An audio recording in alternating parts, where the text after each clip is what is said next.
direction. No one can pull me out.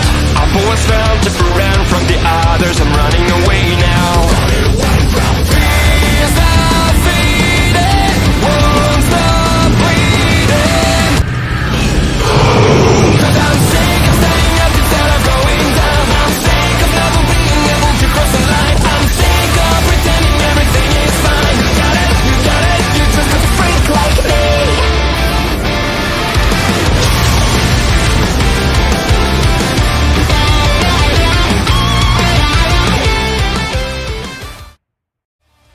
You're listening to the Max Wrestling Podcast. It's time to take it to the max! Hey yo, it's Thursday, and you know what that means. It's Max Wrestling episode 374. This is your captain speaking, along with El Jefe, Moses Marquez. And surprise, surprise, ladies and gentlemen, also joining us is someone you haven't seen in a while. Well, neither have we, to be fair. But Mr. Ironbank Daniel Crimmins announced that her evil alter ego will return at Promomania next year. She is the longest reigning promo champion, and out of respect, it's the only name I address her by, the Demoness. Please don't hurt Hello. Hello, mortals. We got there. Got there. Hello, everybody. It has been a very long time, and I have missed you all. I'm sure everybody has missed you too. Like, the well, I mean, feeling is mutual. everybody has missed you so much. Daniel Crimmins is willing to place himself against you. I know it's not his smartest move. I got to admit, Self-sacrifice is not Yes, but for the hey, if it greater- works for somebody. for the it greater does good. work. It works in our domain, I guess, but it wasn't something that we totally expected to happen, really. But if he wants to come play in the darkness, then she's waiting. She will play. He won't like the outcome, but she will play. Again, for the greater good. I don't know if it's a bravery or stupidity that led him that way, but hey, Maybe a little bit of both. a little bit of both. It did shock us when he said about it, because we thought you'd go for belts or you'd go for something else, but no, he wants to. He Yeah, wants me to summon my dark side. So if that's the case, so be it. ain't it funny how Daniel Crimmins changed the rules of the cash-in and didn't want a title, instead he wants the main event, which is what WWE almost kind of alluded to, which confused a hell of a lot of people this week, which we'll get into. But so Zoom didn't work out too great last week. It started well, but here's the thing. When you record through Zoom, it takes about 3 years for the recordings to then appear in your files. Then you have to convert them, which is why the second half of last week's episode was just audio, just like old times, really. Yeah, back in the day. So we're back on Skype this week. Oh, okay. It looked better, but we only had it for like 40 minutes. It looked better, it Unfortunately. sounded better, but yeah, it was like once we did the old fashioned, okay, cool, here's a segment. It was like, nah, bro. Who said Pay me. segments? You said segments? I didn't say segments. That's the rude thing. Zoom went pay me, so I did, and then I didn't even get the recordings. That's right. So fuck Zoom. They're like, hey, you want to go longer than 30 minutes? Let's see some dollar bills. I always thought Zoom was meant to be better than Discord or better than Skype or whatever, but clearly not. It is for the first 40 minutes. Oh, you want a time limit then of how long you can be on Zoom for? We're on a time limit, then they charge you, and then they don't even give you what you recorded in the first place. Ridiculous. If you hear a giggle in the background, that would be my other half, Dave. Just saying, he's just got home from work, so It's all good. Just got home from work, jeez. yeah, he's a dustbin man, and he changed over from agency to council this week. So yeah, he doesn't get in till about what now, isn't it? Shit, that's a fucking good day. That's a yeah. There you go. The answer to that. That's fucking good too. Oh, we've all been there. Shit. He Yeah. gets up every morning at like, what is Mate, it? it's nearly 12:30. It's- I'm like, oh, fuck yes. He's also found beer, so he's walked in, found beer, and that's it. Happy days. So what? Shit, yeah, happy days. That's a win. I'd say beer's fair enough. Yeah, he's because he starts, like I said, he starts at 5 and he gets home round about now, and then he's just seen me and gone, "Oh, you're doing a podcast again?" I'm like, "Yeah." "Oh, okay, fair enough." That's a brutal schedule right there. It 5 Yeah. at night while We thought everybody's Phoenix was slowing bad. down and sitting Nah. down and hanging out, relaxing. He's going in. That's handling business, though. I love it. Handling business. You it's imagine Phoenix on this schedule? He drinks in the morning now. I was gonna yeah, say, Phoenix, yeah. Another night shift. there you go. All right. Before we get into this week's wrestling, let's see people with more shit coming out of their mouths in Disco Inferno. It's shit, Mark say. Thanks. Can you believe the shit these marks say? Get off with TikTok as usual, Mr. Marquez. We hit over 1K followers this week. That's right. Cody Rhodes has been a hot topic on our TikTok, apparently. I had to do it. I had to do it. Everybody's. Congratulations, by Thank the you way. so much. I I saw it appreciate that. yesterday. You know, I'm not big on TikTok. I have an account and I have a video, but I don't use it. That's what That I was much. like, and then Okay. Moses took over, and all credit goes to Moses for the 1K. That's I mean- awesome. 1K. Jeez. Like I said in my little thank you video, I'm literally just a guy out here giving my blunt, honest opinion about a product and trying to be as friendly yet as, again, blunt and straightforward as possible. But yeah, Cody Rhodes has been a thing. I've been saying this for like a week and a half. All of a sudden, everybody wants to sing his fucking theme. Everybody wants to sing his theme. That was a thing in the TSK forever. Our fucking Yeah, it comment was. sections would be fucking lit. All you would fucking you'd see something about Cody Rhodes and about 4 different people. My Bible says My in Bible fucking large says. in large Yeah. caps. Half the people in RWT would be like, "That's what I'm talking about." The other half are like, "What the fuck is going on?" And Yeah, we did. now Yeah. it's talking all over Spotify. You know what I mean? Everybody's, it's their favorite theme. They're making these dumb videos of, "Oh, hey, let's all join in line and sing this theme." Bro, this theme has been around for 3.5 years. He's been this guy for 3.5 years.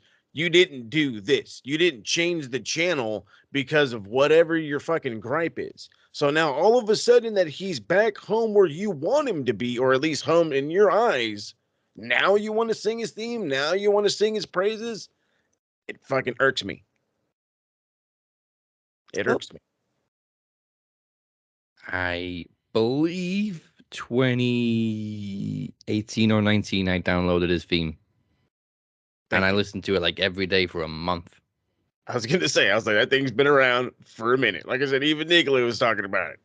And the funny Yeah. thing is, it was written to take a shot at WWE. Was it? Exactly. Yes. If you look listen at the to lyrics. Plus, I always called him Corey because that's what we called him in TSK as well. Because I think someone said, "Oh, what do you think of Cody?" And I went, "What, Corey?" And they went, "Oh shit, no, I don't mean that. I mean Cody. My bad, my bad." Yeah, another TSK staple, well, that's been our thing. It's not like the idea was, the AEW faithful turned on him, they went heel. No, he went John Cena on us. And we were like, "Well, fuck it, bro, then be better than John Cena and go." But you didn't do it. And so, but again, that's a different topic for a fucking different day. But that was the whole thing. Another inside joke. We called him Corey Streets, Yep. and his brother Rustin. And his Rusty Rhodes. dad Dustin, his dad Rusty and Rustin. You know what? Oh no, Rusty was Arn Anderson. Speaking of drinking, Cody was knocking those things back on Stone Cold's interview. I haven't seen that yet. It does look I interesting. haven't. Though. I've seen never like 2 minutes. I like Stone Cold always give somebody a drink. I've never seen Yeah. somebody finish and then go, "Can I have another one? Can I have one of those ones?" Down the scalp. That's not true. What about who would like take He was also going brought drink his for own. drink? Oh yeah, Taker went drink for drink. Taker couldn't wait till part 2 because he just wanted to Jack Daniels. That's exactly. Too right. Sorry, I like Jack I'll take the Daniels. fifth. The fifth of Jack. Shut up, hon. I'm so sorry. Ah, um, loving it. you know what my This is- favorite TikTok that you made this week was? Gotta hear it. Sing when you see a wrestler you like. And you pretty much sang through the whole thing, and then Jeff came up. Oh, the fucking cringe face. Yeah,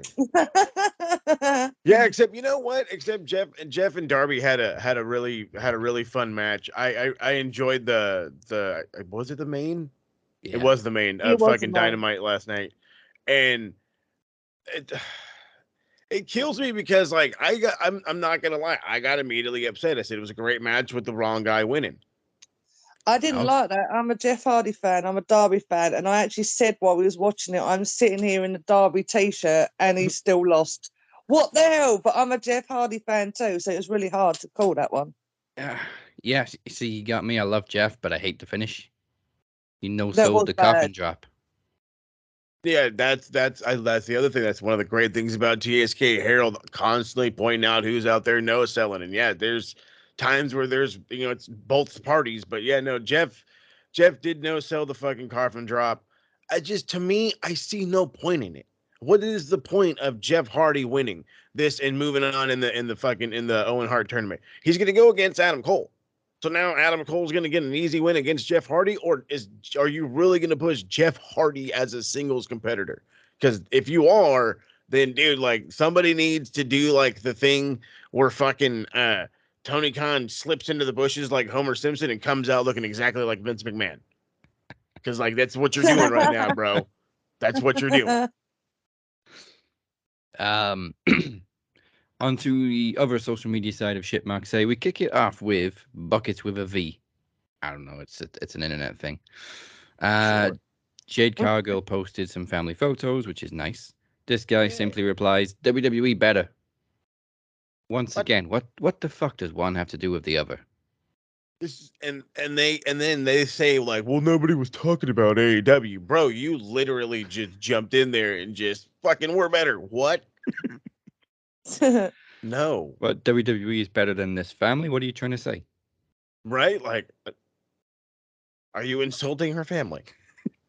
Do I need to set fire to people again? There's quite a big list I've got right now of certain About- people in the world that need to be set fire to. So I don't mind adding. About to say, Usually, Lou. anybody with a WWE in their social media name, you need to set fire to. Okay. Oh, yeah. I've got that because I've already got someone else who, she's a turd. So I need to set fire to that as well. Oh yeah, She's a turd. that one needs to be set fire at the stake. Oh, I've got plans for that one. That was a She's good a one. turd. She's something, but she's definitely. Don't get me started on that one. We got WWE drones, and then we got the turd all the way down here. That's That how a bad turd. it is. Next up, 10-year-old with a goatee. Sorry. His hot take is AEW isn't far from folding when you think about it. When MJF's contract is up and WWE scoops him up, all it will take is a few retirements and they are done for. So you're telling me Jungle Boy, Darby Allin, Hangman are going to retire in the next 3 years? That's what I was gonna say. I was like, Britt Baker and Jade are about to retire. Is that what you're saying? no. Okay, so let's legit think here for 2 seconds. Who in the next 2 years? Who would legit retire from AEW in the next 2 years? Christian Punk. Jeff. No. No. I'd say Maybe not Punk. Christian. I don't want to say Jericho, but I'm kind of maybe no. He's getting fucking better. I hate this fucking bastard, but he's getting better. So Sting. I could definitely see Christian Sting. No, fuck. He's just Nah, gonna Sting's keep gonna go to jumping the off 100. shit. Sting's Fuck, going to be the last you see the one, mate. thing? We're not. We keep. Nope. He's gonna. But the only one we agree with is Christian. That or he's going back to the E. Wants that Hall of Fame. But yeah, I mean, okay, some of the old WWE guys are probably going to retire, but that doesn't mean they're done for. But like we say, they're building stars like Jungle Boy, Darby, Hangman, Britt Baker, Jade. I could go on and on and on. Shit. Wheeler Yuta.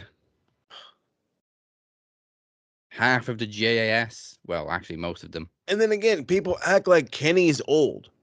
They act like Bryan Danielson doesn't have 5 more years in him. Like John Moxley doesn't have 5 more years in him. Even Regal's out there throwing swings this week. Yes. Oh, Yeah. bro. Oh, That bro. was sick. So What a sell job. Can we stop this small-minded nonsense that AEW only push ex-WWE stars? I mean, newsflash, not a single one of their champions right now would in WWE. No. Hang on. Nope.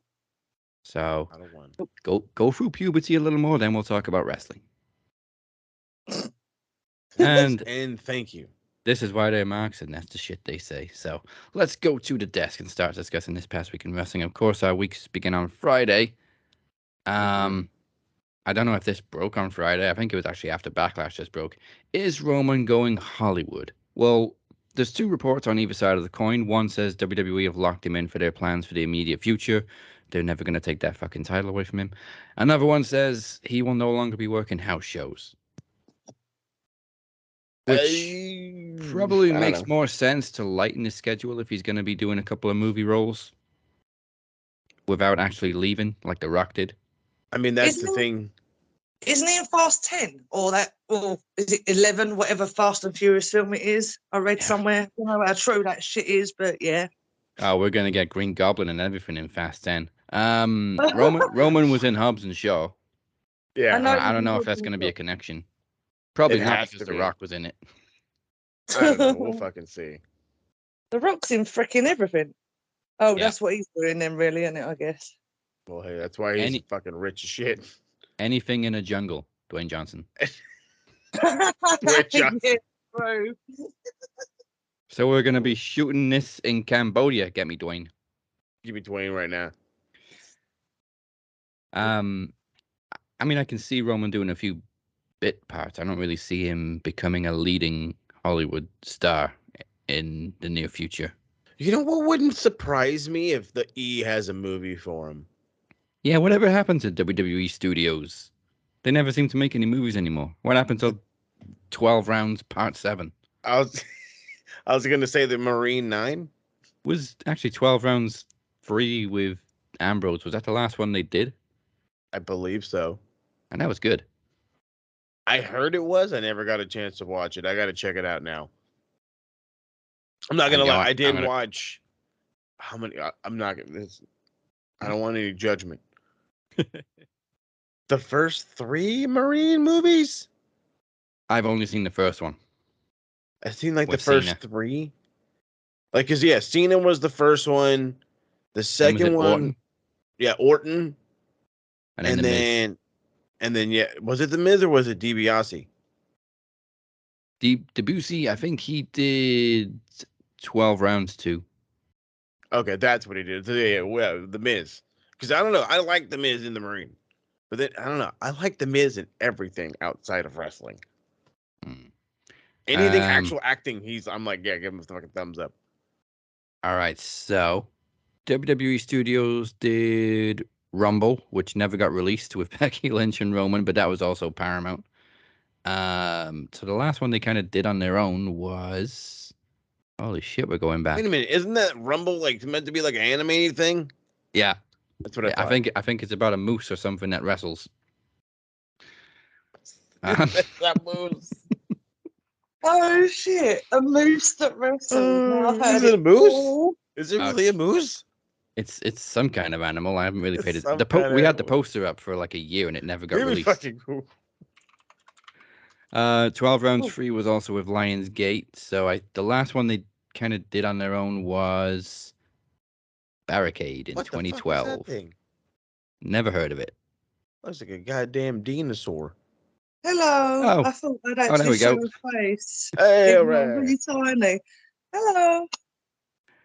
So WWE's last solo production was Barricade, and it didn't feature any WWE superstar. It was a horror movie. Ooh, Terrible. we like horror movies. Also stars She's all nobody I've jazzed ever out heard now. of. Oh wait, I've heard of that guy, Eric McCormack from Will and Grace. He was the lead. It happens. Yeah. I'm not a big. I don't know. I'm not gonna say I'm a chicken, but I'm not a big horror movie guy. The last one to feature a WWE superstar by themselves starred Edge. It was called Bending the Rules, and I really don't want to watch that. That looks terrible. That just sounds bad. That just sounds bad. First of all, I Jamie thought- Kennedy's in it, and I liked him in Scream, but then I saw Son of the Mask, and I never want to see it again in my entire life. That film did suck big. Why? Even on that, I went, no, what is that? No, thank you. You How should did have. this get made? That's the thing, though. I forget, like, people outside of the United States don't understand how bad Jamie Kennedy is. And, like, he's, God, like, Malibu's Most Wanted was, like, really good. At least I thought it was fucking hilarious. But, yeah, no, anything outside of that, he's just hot garb. Hot garbage. That and Scream. Yeah, he was, I still Yeah, he haven't was seen alright. the He was last pretty one. fun in Scream. he was all right in Scream. I'll give it to you. All right, so Backlash. I can't believe I'm going to say this, but Charlotte and Ronda was actually my favorite match of the night. Good. It's good. Um, Really good. The main event I was good didn't- too, but I really didn't care because it didn't mean anything. I would have been more interested if they'd have kept it as a unification match between Usos and RK Bro, but you add Roman and Drew, you take away any titles on the line, and suddenly I don't see the point in the match. My sources say this was the plan from the jump. They were going to have their unification match was going to be a tag match, and it was going to be a fuck finish, and that's the end of that. Yeah, so I mean, why was it even the main event? Because Roman was in it. Because That's Roman it. was in it. That's all. Honestly, Charlotte Ronda should have been the main event. Well, yeah, it was the only fucking title match. Like, I do not understand why you are not displaying and promptly putting your fucking title matches on your fucking pay-per-views or your fucking Holy network shit. specials. It That literally is was the only title match of the night. That's the fucking problem. Look at the fucking US. What was the stat we gave last week? I think I gave it last week. It's been a fucking year since WrestleMania 34 was the last time the US title was defended. The United States title, the same belt that fucking John Cena reinvented and tried to make fucking famous all over again. The same fucking one of the tiny belts that fucking that sat on the fucking Big Show's shoulder. You know what I mean? This is like a fucking title with big time lineage and history. And it's fucking fucked around. Whatever. I IC haven't even title, too. heard. I have to keep asking people who the fucking IC champion is. Because they forget. Wait, don't tell me. I can't tell you. It's not Ricochet. You're no. asking the wrong dude. Who the fuck is the Intercontinental Champion? Fuck if I know. It's me secretly. No, it's really. There you go. See, I not. would believe it. And I Oh. would believe it. Oh, it is Ricochet. Son of a bitch. Well, who's the US champion then? I thought that was Ricochet. Oh, Austin Theory. Oh, okay. Oh, that's Yeah, right. I the thought fucking Ricochet Cody was Rhodes US match on champion. Monday. It's all fucked up. Just bad. But even the Raw Women's title wasn't on the line. They couldn't even book Bianca, but they had to, because they didn't book her. They gave her like a mini documentary halfway through the show. Mm-hmm. And I think Of at the course. exact moment that little vignette aired, Becky Lynch tweeted, "Well, when I was champion, I was defending it in every pay-per-view." Like, I understand you're like trying to build something again, even I mean, though she's like not wrong. No, but shut the fuck up. I found it kind of funny.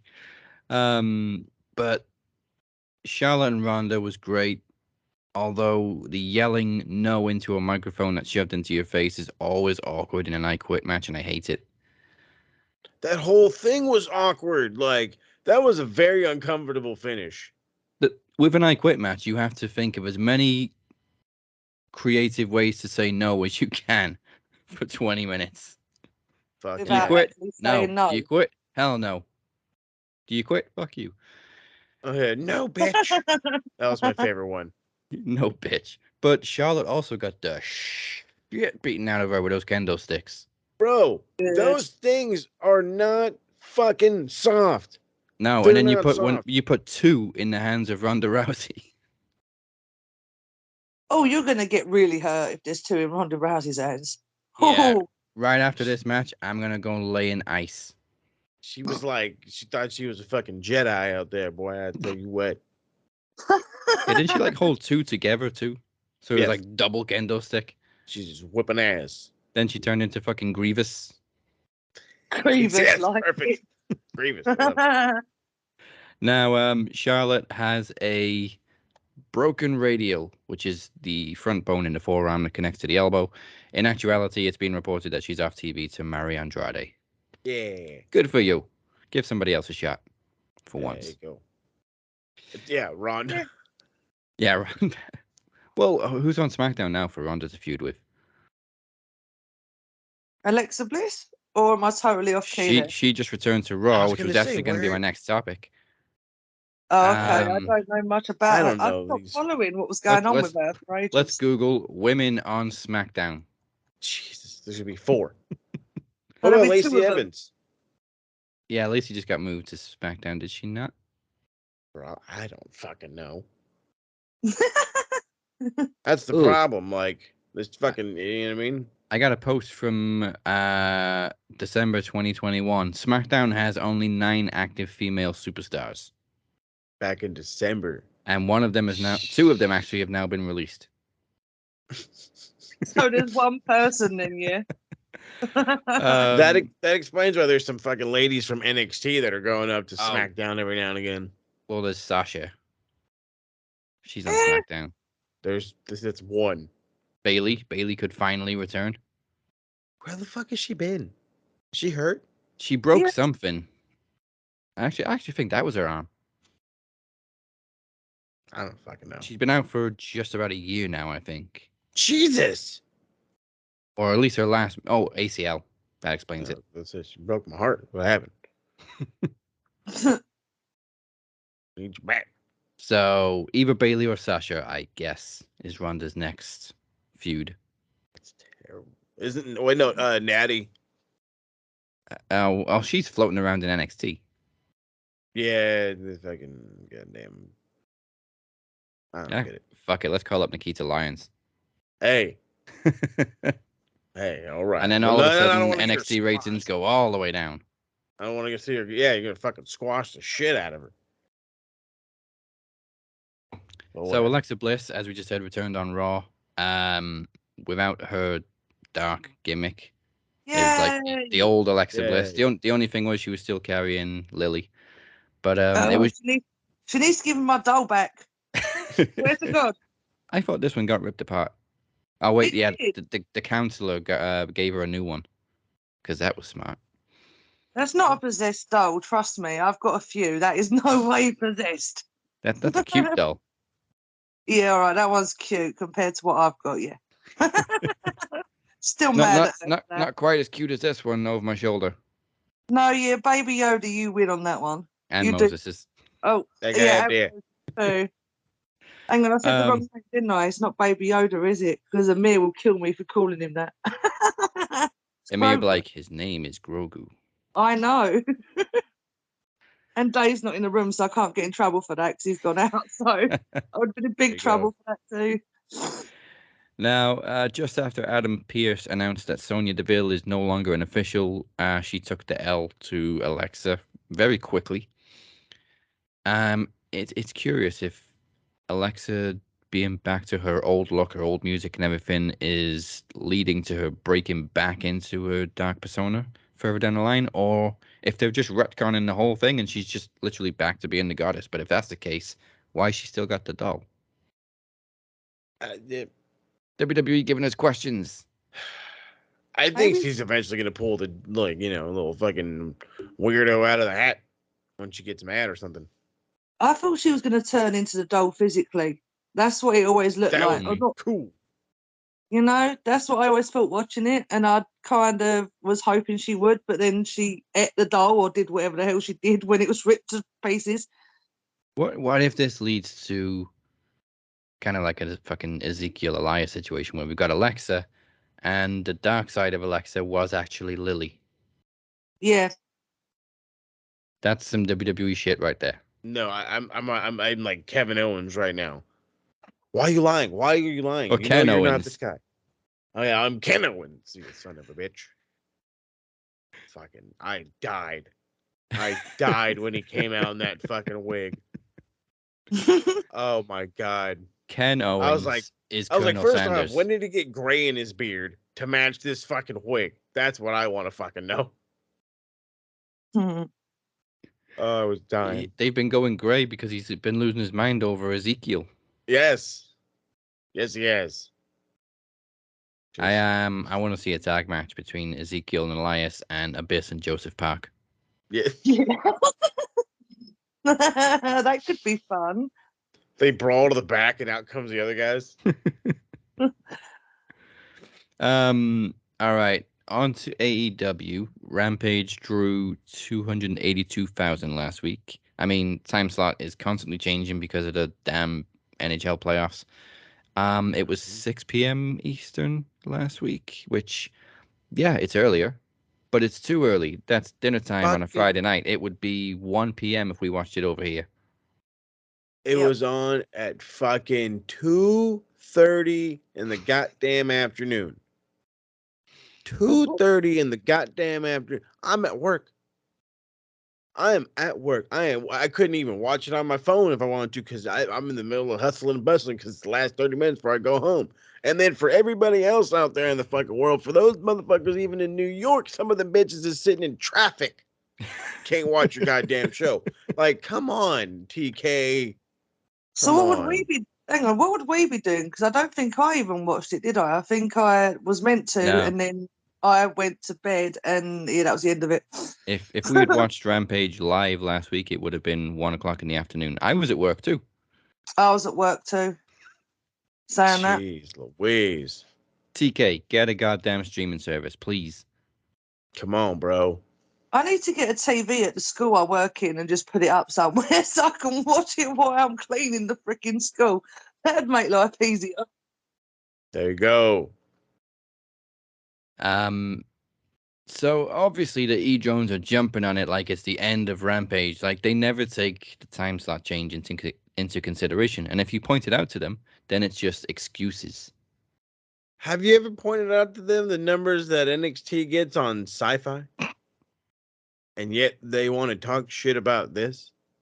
Motherfucker, like y'all used to get preempted for the dog show. For the dog show. At least this is the NHL playoffs and the NBA playoffs. Get the fuck out of here. They also What a- seem to forget Rampage is the B show. For the dog show. So long as Dynamite's still doing okay, we're good. I don't even know what Dynamite's ratings are anymore because I it don't doesn't know why really seem these like a big motherfuckers- deal anymore. I don't know why these motherfuckers want to keep fighting and making an argument about some shit. But again, one of the fucking founders of AEW shows up on their screen and shit, I got these knee pads for a reason, boy. Here we go. Sons of bitches. Fickle. Yes. Also, I've been meaning to say for the last couple of weeks, WWE took Cody's entrance and made it worse. Made it so bad. If They that's got even possible. they got rid of the platform through the stage because they botched it the first week, where his head was just sticking out and it wouldn't raise up. Because they built that stupid little box for him to stand in and then lift it up because we don't have a trap door in the stage. So that didn't We're not work the going to build first you week. one. So since then, all they've done is give him the Goldberg smoke. Then there's one pop of pyro, just, Mhm. and then all of a sudden there he is in the smoke. That is shit. I was gonna the greatness of Cody Rhodes' promo, or I'm sorry, his entrance. At least the way I used to describe it is AEW lives through, or sorry, WCW lives through Cody Rhodes' entrance because the Yeah. amount of fucking pyro that would go off is just ridiculous. Just ridiculous. That shit would go, and 25 seconds later, it's finally done. And you're like, is that carbon monoxide in my eyes? Or does my Bible say? And you didn't give a shit.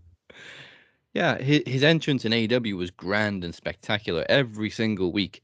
In WWE, it's like a magician going, poof, Cody Rhodes. The worst part is I saw the whole thing in my head. Like an actual magician. Bam, Cody Rhodes. A mini Harry Potter. Yes. Oh, God, it's even funnier. Akio Cody. There he is. There he is. The only entrance that I could compare it to is freaking Gilbert. Gilbert. Dwayne Ugh. Gill.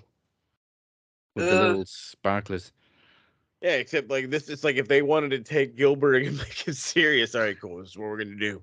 This is your theme. All right, cool. This, wow. We're blowing our budget on Cody's pyro. We can't do the stage thing anymore, so what can we do? Well, we got a smoke machine And we got one firework. That'll do. Actually, you want to know what happened? Is Cody walked into Vince. He's all knocking on the door in Vince's office. Hey, so I need you to sign this check. He's all, what the fuck is this? He's all, that's my royalties check for my theme. It got huge on fucking Spotify. We're cutting your pyro, motherfucker. And that's what you get now. You get over in this company, and we cut your pyro. So then we got Adam Cole and Dax kicking off Dynamite, and I don't think very many people kind of saw the poetry in the results. So you had Adam Cole, who's a Shawn Michaels guy, beating Dax, who's a Bret Hart guy, with a sharpshooter in an Owen Hart tournament. I think I wanna saw the end of that. I didn't see the beginning of it. I think I came into TSK around the end of that match. Yeah, it was. God, Something like this Owen Hart. Let me stop. Hold on, because I don't want to put my foot in my mouth. Every time I've been seeing Dax in this tournament has been some form of a Bret Hart match. Mm-hmm. And I can't put my finger on which one this was, but yeah, fucking bananas. But I loved every second of it. Excellent match. The whole fucking Adam Cole teasing the sweet chin music in the corner. I was like, oh, you son of a bitch. But it was so good. And then to see him in that, like, I don't know what it is, dude. Like, I hate to be a total douche to Dwayne, and he'd murder me right now. But like, why does everybody do a sharpshooter better than fucking anybody in the WWE? Anybody in AEW does a sharpshooter better than anybody, except for maybe Natty. Like Adam Cole, like when you hit a sharpshooter, you're meant to like sit. Yeah. You know what I mean? Like quite literally sit on it. And when he did, I was like, nope, that's fucking it. And Dax's sell job, begging the ref, please don't. Okay, fine, I quit. It's fucking just perfect. Just perfect. I was like, this is like a 4.5-star match just to fucking open the show. Yeah, that's usually how it goes. Very typically, if Adam Cole has a match, it's going to be in the opening match. Just fucking banger, bro. Like, dude, if Dax ever needs to go as a singles, he is fucking Arn Anderson. Arn fucking Anderson kind of good, man. Him and Punk are constantly throwing tributes to Bret in their matches recently. Hey, when you're a fucking giant Bret mark, man, you know what I'm saying? And I'm not, that's not a dig. That's not a dig. Go out there and imitate the guys you fucking love, man. Seriously, that's why you're in this business. And when you do that, it makes us love it more. When these fucking videos show up on our social media feeds, like when him and fucking Cash had that match and it was a damn replica from WrestleMania 10. Oh my God. Just my fucking heart, bro. And I was like, I fucking called it. That was the other thing too. You know, I gotta take my credit. As we said, Cole now goes on to face Jeff in the next round. I mean, we may as well talk about the main event because we've already mentioned it. Like, there was some good spots. There was the match was really fucking good. Darby's swanton. He should have climbed to the top of that ladder before Darby did. Because as soon as he went up there, everyone was going in Discord. No, Jeff, don't do it. Don't do it. Whatever. There's me going, fuck it, he's going to do it anyway. Let him. He wants to break and kill himself. Let him do it. The best part about the TSK during that whole thing is that we kept trying to compare it to like what else, what's taller? What else would he want that's taller that he can get? And so I came running in because I was like in the middle of like half cooking dinner, half watching this show. That's what the great thing about my little setup. I just fucking turned my monitor right towards the kitchen. And I fucking came running over. I was like, Jeff is probably calling TK and be like, hey, you seen that thing Kota Ibushi and fucking has like Will Ospreay have like done moonsault offs in the Tokyo Dome? Oh yeah, you mean the actual Tokyo Dome? Yeah, I want you to buy that thing so I can jump off it. What was the other one? Was it run to the store and go and get the tallest ladder you can I'm gonna need you to go get a scaffold one time and but was it we just kept coming up. He's like, I need you to weld this ladder on top of this ladder. What? Just shut up and do it. That was my favorite one. I always loved JR's call from years ago. Why the hell would you need a 20-foot ladder? so that Jeff can Make- jump off of it. That's why. That thing was stupid high, scared the crap out of me. I was like, please just don't, for the love of God. And then goddamn Darby, Jesus Christ. Little legend that he is. If you wanted to if you wanted to, just die in the ring, just pretend to be Darby Allin for a day. Not just a swanton off a 20-foot ladder, not just to the outside of the ring, not even through a table, through a stack of freaking chairs. Oh my God. And And the fact that Jeff caught him as well after he jumped, even though it looked like he almost missed him, but that was crazy shit. It was like, oh, yeah, Jeff has both to of you are get up now to catch him. broken. Okay. That was And then mad. I've seen this spot before, and it always makes me cringe in imaginary pain when Jeff misses the swanton and bounces off the steps. And he literally bounced off onto his feet and just got face to face with his fan. He was like, Jeff, what the fuck are you doing? No, I feel so bad for that fan. He just seen a grown man cry. I'm back. He's like, oh, To he's be dead. fair, they Can both- you go home, please? They I will both help looked him. like they were crying. Like, they both did. It was like, oh, even my Just- body was hurting watching that. I was like, It was okay, so bad. The fan was I'm like, hurting. you okay, Jeff? Jeff was like, mistakes were made, man. Mistakes were made, bro. That Fuck was my fun back. to watch. Oh, And then of course ended with the coffin drop turned into a roll up. Wedged against the ladder. That, that. I mean, Oh yeah, I mean, yeah, he almost hit his head in the ladder too. Mm-hmm. Mm-hmm. Not that I'll Darby say would have cared. No, I don't think he would have. That's what I like. They're both as crazy as each other, and I think Moses, you said it in Discord. Let's see how many of us can do stunts against each other. Let's That's right. see who can hurt each other the most. That's exactly what this match was. You gonna want to do some crazy shit? Nah, fuck, watch me do some crazy shit. I'm gonna do some crazy. It's like fucking throw Sammy Guevara in there to show us fucking jump off of something too while you're at it. God damn it. What is it But, I you mean, said? Oh, look, Granddad Sting's standing there watching it. Help me, Papa, help me. Oh yeah, Like that. fucking Rob. That was the Oh, best. Granddad, Papa, one of them. It is like a grandpa. Like he every time Darby loses this big match, you got Sting in the background just looking on like, well, he tried. You did all right there, kid. At least you tried, son. Try again next week. That's what he's saying. Pretty much. Now let's go and get Shit. some chocolate. Let's go get some chocolate. Who's up for some ice cream? That's the ice cream, yeah. Let's go get some sweets. You've been a good boy today. CM Punk obviously defeated Johnny Hungy, but I love how Punk and Page are kind of flipping between acting heelish and like taking it. Obviously, I mean, it was Long Island. Long Island already hates Punk because of his feud of MJF.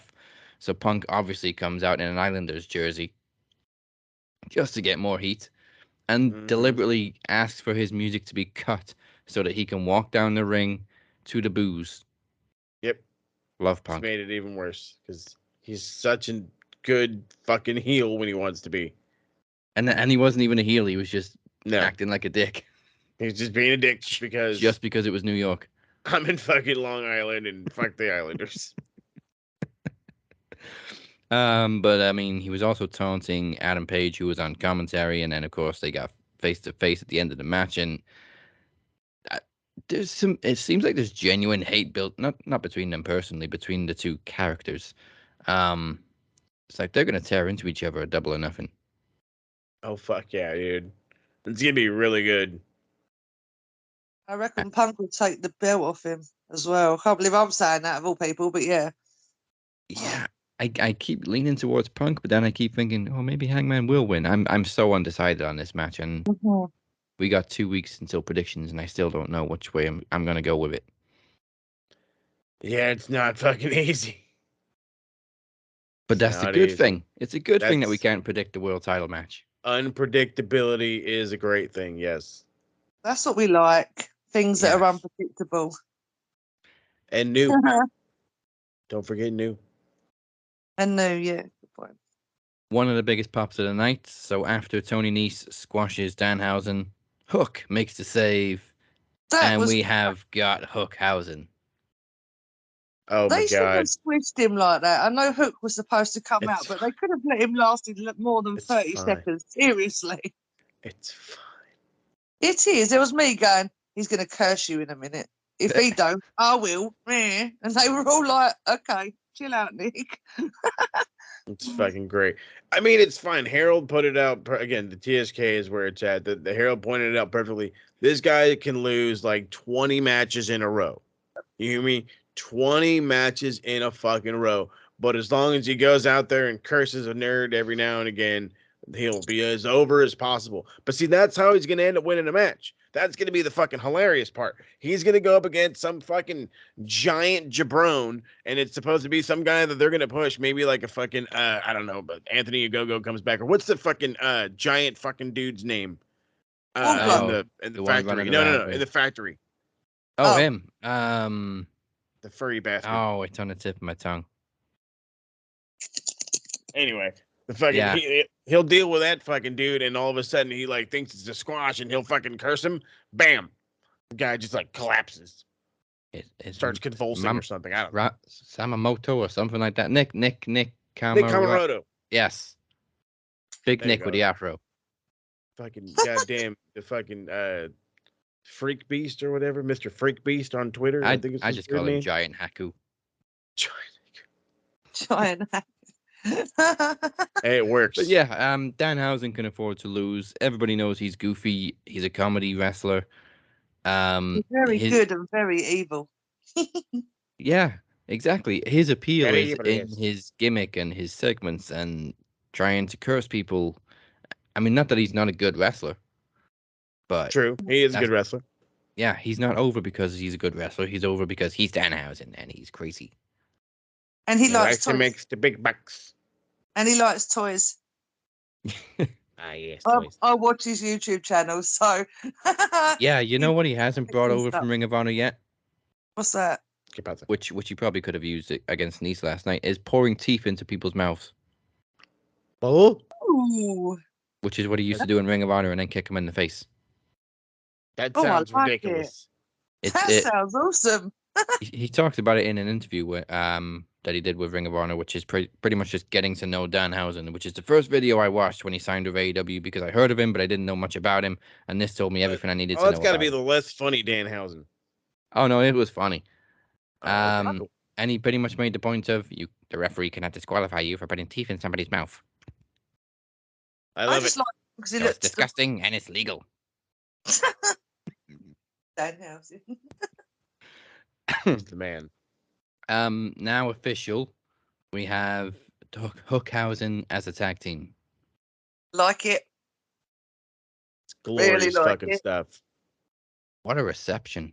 Hook is so fucking over. And Cody talked about it on the Stone Cold podcast that nobody's really over anymore. They're getting over. But I guess it depends on your definition of over. Because to True. me, everybody loves Hook. Facts. That's Yep. it. Yeah, that's all there is to it. That's all Everybody there is. loves Hook. Everybody loves Hook. He's the man. Contract sign-in, Wardlow, MJF was just great. Do you know what? This whole episode of Dynamite was great. It was a fucking awesome show, It but was- this fucking segment was hilarious. You would Again, not take the handcuffs off him, seriously. That's the only part when he went, take his handcuffs off. I was like, that is the dumbest move you're going to do, but go on and do it. Just to see what happens. And he did exactly what I thought he was going to do. Stop beating everyone up. and MJF sold it great. I was loving when he was all asking the crowd. He's like, "Do you want him to fucking whatever the fuck?" He's like, "No. Do you want him talking? Nope. Whatever. Decide the goddamn thing." I fucking died. I was like, "This is a contract. You know, he's supposed to get both people to talk," and the crowd told him to fuck off. And I was like, "This is how you listen to the crowd. This is how Yeah. you listen to the crowd." MJF was like, every time he goes to speak, I want you to boo him out of the building. It's great. And again, Sean Yeah, which- Spears did the thing. Oh Him and his god, chair. What the hell? Why does he always need a chair in his hand? because he's the He's chairman. the chairman. Oh my days! I love can't- how he built a gimmick on a botch, which damn near killed Cody. It's fantastic stuff, though. But no, it was hilarious. He's all taking off his jacket, making a big old deal. I was a fucking dickhead, Haven't done this in years. 10. right? He needs I to was get a like, new. this is great. I'm surprised you didn't see the fucking Twitter one. Was like, oh, I hope he reinvents the 10 gimmick in fucking AEW. I'm like, no, why? No. Like, it's funny to poke fun at it. Yeah. That's it. And that's probably what he was doing. He was poking fun at it because he knew it was getting him over, but Vince didn't want to push him. Exactly. I did notice the botch with the security. I mean, I say security. I use that term very loosely. But when Wardlow just starts fucking backslapping them all, Whacking him. Mm-hmm. there was one security guy that Wardlow kind of pushed into the ropes. Mm-hmm. And as he bounced back, Wardlow went to hit somebody else. So the guy just turned around and jumped over the top rope as if he was getting thrown out. Yep. That Hilarious. was awesome. I Or didn't there see was a that dude. There was a dude who got shoved, sold the crap out of it, realized, crap, I'm not by the ropes, and then just fucking ran out. And I was like, what? part. He did a Drew Carey. Yeah, he was. Oh, he eliminated himself. Oh, what a fucking doucher. But apart from that, the segment was great. So now we get to see Wardlow versus Spears, if I remember this rightly. And that one's in a cage match. Yep.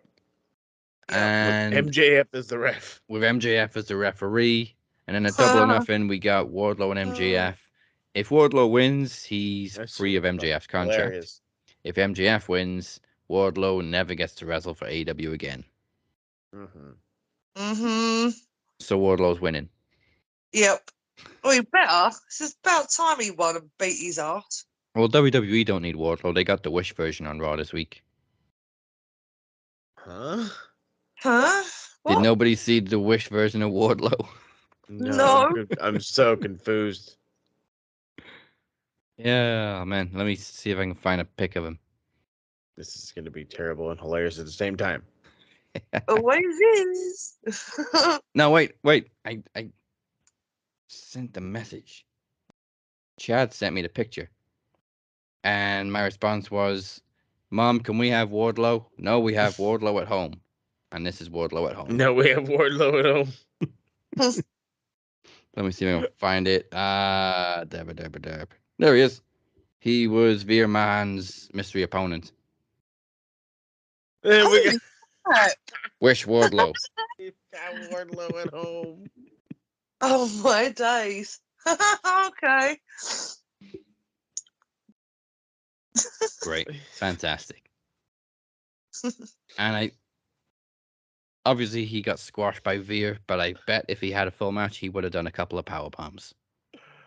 Oh, I'll fucking cry. I know I live in a messed up reality, but wow, that is just uncanny. Oh, shit. He was probably also a local talent, so which means he's not signed by WWE, so they could easily do a segment with MJF beating up Wish Wardlow. Wish Waldo. Oh my. You know what? Please don't. I may even give Wish Wardlow Wrestler of the Week. Fuck that guy. Okay, Ricky Starks versus Jungle Ricky Boy. Starks. Yeah, baby. That was really good. I like that match. If you like lucha, you'll love this match. I like Lucha. Now, as they were doing the entrances, I was thinking to myself, oh yeah, Ricky Starks is FTW champion. What the fuck is the point in the FTW title? It never gets defended. It's for the FTW title. Okay, there we go. I pointed out in the TSK that it like normally where like fucking world titles have like the name at the very top. It just says Taz. And I'm like, what? It's fucking Taz. All right. It's Taz's belt. It's fucking Taz's belt. And we're defending Taz's belt. Oh god. It's the Taz championship. It's whatever. Yeah. Hook has to win it and get rid of the fucking thing. Oh please. I got to admit, I was kind of disappointed after the match because there was a moment where Jungle Boy was just standing on the other side of the ring, dejected, while Christian and Luchasaurus stood their ground. And there was a moment where Christian kind of paused and turned around while Luchasaurus left the ring, and I thought, shit, is Christian going to turn heel? I We think said it's that. happening. They said it in TSK last night. They were like, "Is he turning?" And then he just hugged him, and it was like, "Oh, okay, maybe not this week then." But I can see it It's happening, coming. though. Yeah. That was a real tease. Like, literally, when he turned around and looked at Jungle Boy, I went, shit, he's turning heel. He's going to, he Yeah. didn't turn heel. He's gonna turn and be like, "I'm out of here. I'm turning to the color purple." Purple. This fucking guy. I don't know. Yeah, I think he's going heel. It's. I don't want to say the writing's on the wall, but if you can't get any more fucking obvious than we are right now, Well, what I more mean, do you I'd need? never thought about it before last night, but it seemed so obvious last night. Oh yeah, it's coming. I mean, but granted, I've been feeling that way for a while. You know what I mean? We're talking about Christian Cage. We're talking about a fucking dude who's a former NWA World Heavyweight Champion, a former WWE World Heavyweight Champion, or what is it? This fucking regular World Heavyweight Champion, and he's sitting second fiddle to this young dude and a dinosaur. You can see the animosity coming off of him. Which, by the way, fucking I don't know what happened to like Luchasaurus used to be like really fun and like entertaining. I don't really give a shit about the poor guy now. I don't know what happened. Maybe it's just me. He got bland. He got boring. I don't know. Was he injured a while back? I want to say yeah, his knee. Yeah, maybe he's just playing it safe. Hey, it's fine with me. Fine with me. I'm not dogging that. If that's the case. And then we get another segment where JAS are ambushed by everybody, fucking talking shit about Eddie Kingston. All of a sudden, they say like there's nobody that can That's right. beat them or something like that. Entertainers. Sports entertainers. Sports entertainers. And then all of a sudden they get ambushed by Mox, Brian, Regal, Yuta, and then out comes Kingston, Santana, and Ortiz. And Kingston wearing the burns, by the way. I wonder if it's going to last longer than Randy Orton wore his burns. I don't know. That's a good question. like- When I seen that, I was like, that's a good makeup job. Yeah. I like that whole thing. I thought that was pretty cool because everyone was sitting there going, "Who else is coming out then?" And they turned around and someone went, "Oh, there's Kingston, Santana, and Ortiz," and it was like, "Yep, we saw that one coming." It was. We did not see Regal throwing a punch though. Oh no. He fucking reared all the way back too, boy. It took me all the way back to WrestleMania 17. Regal be like, "That's for pissing in my tea." That's Pissing in my tea. Oh, nice. oh god, this is perfect. That was a great rivalry, and I remember Jericho's promo was, "Your favorite letter of the alphabet is P," and he just pisses in the pot. Oh, nice. Ew, And but William nice. Regal, being the great seller that he is, takes a sip, and oh my god, he almost died. This is fantastic. You know But what? I would not do that if anyone paid me, no matter what. I'd go, you know what? I'm not touching that. I'm going to throw it over you, but I'm not going to drink it. Ugh. No. Off. the naivety of JAS was great when Mox come out and they're like, "Oh, there's still only one of you. There's 5 of us." Well, you do know he's in a faction, right? Right. And so we still got more numbers than you. And then out comes fucking Santana Ortiz and fucking Kingston. Yeah. They need a faction name because their names are all too long. Factual. Yeah. Apart from Ortiz. Go back to being LAX. Yeah. Well, I mean, I don't originally know. they were going to be Proud and Powerful, weren't they? And they never even used that name. They were just Santana and Ortiz. Exactly. But The I Proud and wonder where Powerful the hell sounds. this is going because you got, was it 8 on 5? Going to blood and guts. Who's going to be in it, though? Because obviously you got a full set of 5 on the Jericho Appreciation Society side. You got to pick and choose from the other side. I'm guessing just Brian and Mox. Yeah, gonna probably join do the other Brian. 3. That sounds like a plan. And- Santana Ortiz as well. Or maybe Sammy joins JAS and then you add Yuta. I could Then definitely you get see that. 6 on 6. I could see Yeah. that. That'd be cool. Yeah, I didn't like it. Good idea. I just want to Like see some. I just want to see some blood and guts. I'm The blood also. Yeah, guts. me too. I'm kind Me of too. disappointed we don't have Stadium Stampede at Double or Nothing this year. Oh, bastards. We had it for 2 years straight. You bastards. But then again, they're not in the stadium this year, so. I don't give a shit, you bastards. You They still own a doing the fucking South Park stadium. one again? Yeah. The female side of the Owen Hart tournament continued with Tony Storm getting the win over Jamie Hayter with Storm Zero. I honestly didn't want either one of them to lose. There's a lot of promise from both of them, but Big time. now we're gonna see Tony Storm. Britt Baker's against the Joker next week, whoever that's gonna be. Who And do we think that's going to be, though? I'm trying to think Candice LeRae. ooh, that'd be good. Mhm. That's an I like that. idea. Who else has been Uh, released? Was the fucking didn't Mia Yim just show up in Impact? Maybe she Yeah, shows up she in went back AEW to at the same time. Impact. That was pretty cool, to be fair. But anyway. Maybe Deonna Purrazzo. Oh, that would be No. awesome. But one of them would have to lose, and I see Britt Baker going through to face Oh, Tony. that's right. I keep forgetting somebody gets Brit. Here's a random about Abdomina. If I said their Abaddon. name right. Abaddon. Abaddon, Abaddon. sorry. She's going to curse me now, but yeah. Mhm. Oh, why has there not been a segment between Abaddon and Danhausen yet? Oh, in due time. In due time. Oh, that could be really cool. Athena. Think Ember that's a good Moon. one. Oh yeah. Yeah. Jeez, I've literally got a list right now of current free agents in wrestling. As long as it's not Red Velvet Yeah. again. Maybe Keep- one of the ladies from Japan. Keep her in the baddie section. I don't even Have like we that. seen Riho? Not for a couple of weeks. Maybe it's Riho.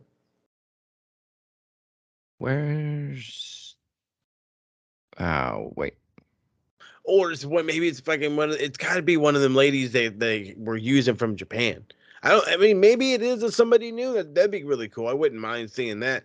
But I'm also thinking like they do have that contract with whomever, and they had a bunch of ladies that they were signed on. I mean, I cannot think of their fucking names to save the life of me. I can only think of their goddamn TSK counterpart name. Okay, Which what are is like those? We'll Lady try and work them Okada. out. Lady Okar. Yeah, I don't know who that could be, but I don't See what I mean? expect it to be this person. But I just read apparently she has not re-signed her deal with WWE as an ambassador for Japan. So Kairi Sane is a free agent. She showed up in Stardom. Yeah, I'm about to say, yeah, she's wrestling again out there. That could work. It's a nice little idea. I like it. What if it's Gail Kim? I'm just kidding. That'd be terrible. So, she's in Impact, isn't she, right now still? And she's Is she announced. Yeah, she's I think I've forgotten what she announced. I saw something last week and was like, "Oh wow, she's back again." Oh, the Queen of the Mountain first ever. That was it. Queen of the Yeah, Mountain. I that was loved it. King of the Mountain match. Yeah, Gail came unretired for like the 5th time. How many times is that woman going to retire? She did the first time. We were all really like, "Oh, that's really sad." Now Yeah. after the 9th time, we're like, "Oh, for fuck's sake, make up your mind." And What then are she you? went Exactly. She did the Undertaker, then she went into the Hall of Fame, and this is perfect. Unretired, oh, for fuck's sake. And then she came back again. And it was like, Yep. "Oh, you're like She's, a bad hell. Go away." Trying to break Ric Flair's record. Ugh. Ric Flair, who was sparring with Jay Lethal this week, though. Again. Rick, stop getting in the ring, please. Like, bro, what are you doing? I need you to just not. All right. Yeah, so that's it for Dynamite. We got a lot of big matches in the Owen Hart tournament this next week. Gonna be good. So what time is Rampage this week? Tomorrow night. Fuck, same thing. 2:30 Pacific Jeez. time. I'm at work, motherfuckers. We all are, aren't we? I am as well, I think. Yeah, I am. I'm only lucky today because I don't start till 3, so I'm kind of getting away with murder right now. Like Tony. always. Tony, stream Rampage, please. Mm-hmm. Mm. Fucking guy. Come on, At dude. at a time that we can all watch it, not when we're all at work or driving or whatever else everyone else is doing. Apparently, though, the execs at TNT were expecting it to barely get 100,000, so they well so exceeded expectations. 282,000 exceeded expectations. That's great. But right. even Sure. the other option is stop putting it on a Friday. Nobody wants to watch wrestling on a late night Friday night. Make it Saturday Not even morning. hardcore wrestling fans. Make No, it they a don't. Saturday. Especially Friday nights. Most people are either drunk or they're out or they're doing something. So if they do it Saturday morning, might be easier. Yeah.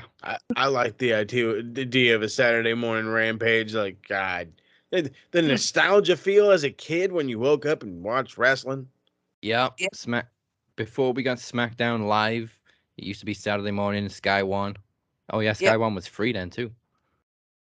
Yeah, it Mhm. was. You didn't have to get Sky Sports or BT Sport and pay through the nose for SmackDown. Mm, The worst time was before Raw was live in the UK. So obviously it was on a Monday. We didn't get it till Friday night. nope.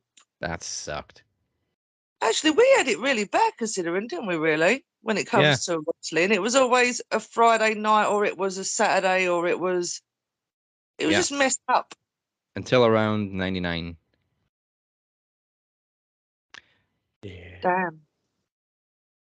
Now I feel even older, and I will be older very soon, which is very scary right now. So yeah, Demoness and me have a birthday coming up, so that's going to be Whoop, quite. whoop. I know, right? Whoop whoop.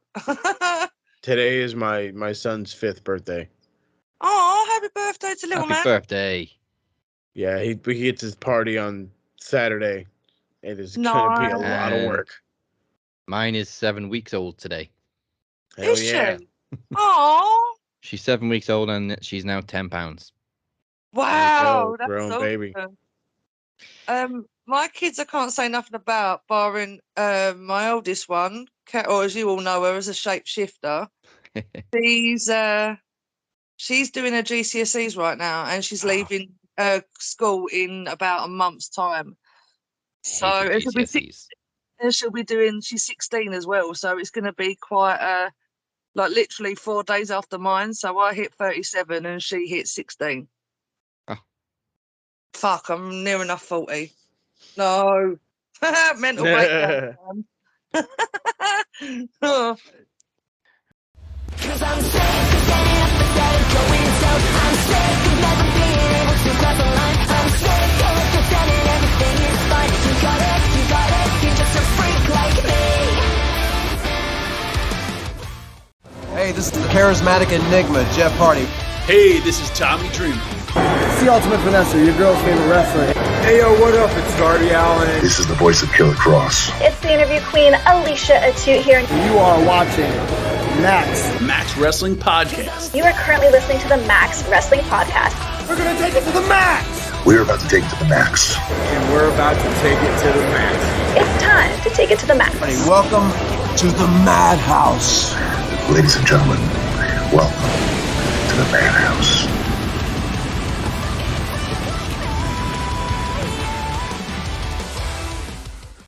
Cause I'm sick of getting up instead of going down. I'm sick of never being able to cross the line. I'm sick of pretending everything is fine. You got it, you're just a freak like me. Welcome back to the Cap and Mo Show and the Demoness Show this week. If we've made you laugh, if we've made you cry, even if we pissed you off, if the Demoness has terrified you, please hit the sub or the follow button. We are here every Thursday. Now, just like the new Dr. Shuti Gatwa, we got ourselves a time machine. This is This Week in Wrestling History.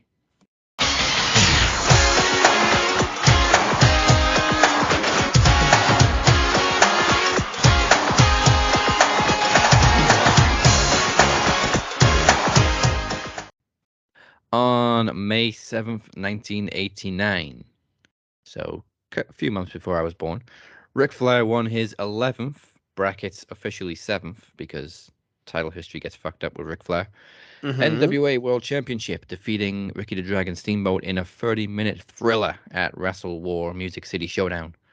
One of the first, I believe, WCW pay-per-views under the WCW NWA banner. Yeah, so it was the 11th time Ric Flair won the NWA title, but because of all that shit fuckery the year before on house shows, it's officially only his 7th. Because he kept dropping it and then taking it back and then dropping it and then taking it I'm back. trying to remember it like distinctly. I can't. It's not at the fucking. But yeah, there was a time in a period where it was like I swear, like every year he had a reign and just to turn around and drop it. You know Ric Flair had so many bangers in the 80s when you can't remember Ric Flair versus Ricky the Dragon Steamboat. Because they had 3 of them. Yeah. And that is the thing. You had 3, and one of them was a 60-minute draw. And the 60-minute draw, Ricky won. And then Rick won it back.